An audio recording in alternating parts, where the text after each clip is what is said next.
Кніга выхаду, раздзел 24. Сказаў таксама Маісею: «Узыдзі да Господа, ты і Аарон, Надаб і Абігу, і 70 старэйшын Ізраіля, і здалёк пакланіцеся. І толькі адзін Маісей наблізіцца да Господа, а яны хай не набліжаюцца, ані народ не ўзыдзе з ім». Дык прыйшоў Маісей і расказаў народу усе словы Господа і прыказанні. А ўвесь народ у адзін голас адказаў: «Усе словы Господа, якія ён сказаў, споўнім».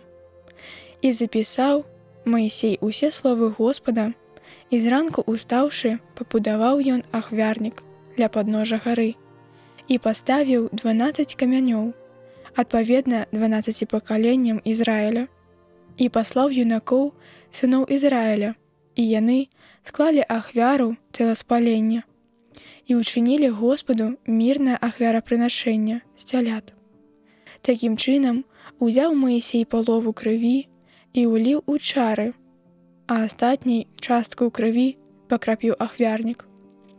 І ўзяўшы кнігу запавету, чытаў ён пры ўвазе народа, які сказаў: «Усё, што сказаў Господ, споўнім і будзем паслухмяныя». А ён кроў, што засталася, пакрапіў на народ і сказаў: «Гэта кроў запавету, які Господ заключыў з вамі на падставе ўсіх гэтых слоў».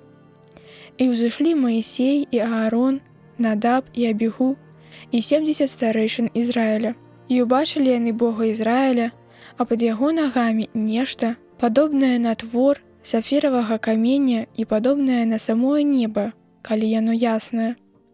І на выбраных сыноў Ізраіля не падняў ён рукі сваёй, і глядзелі яны на Бога, і елі, і пілі.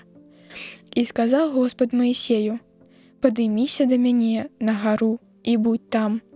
І я дам табе каменныя табліцы, і закон, і настаўленне, якія я напісаў, каб ты навучыў іх».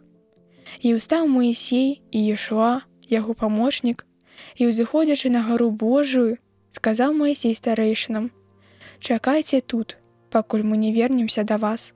Майце Аарона і Гура з вамі. Калі ўзнікне якая справа, звяртайцеся да іх».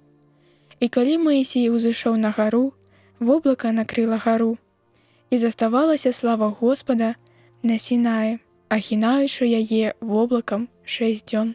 І ў 7-й ж дзень паклікаў Маісея з сярэдзіны воблака, а выгляд славы Господа быў быццам агонь палаючы на вяршыні гары, на вачах сыноў Ізраіля. І увайшоўшы ў сярэдзіну воблака, Маісей узышоў на гару, і заставаўся ён там 40 дзён і 40 начэй.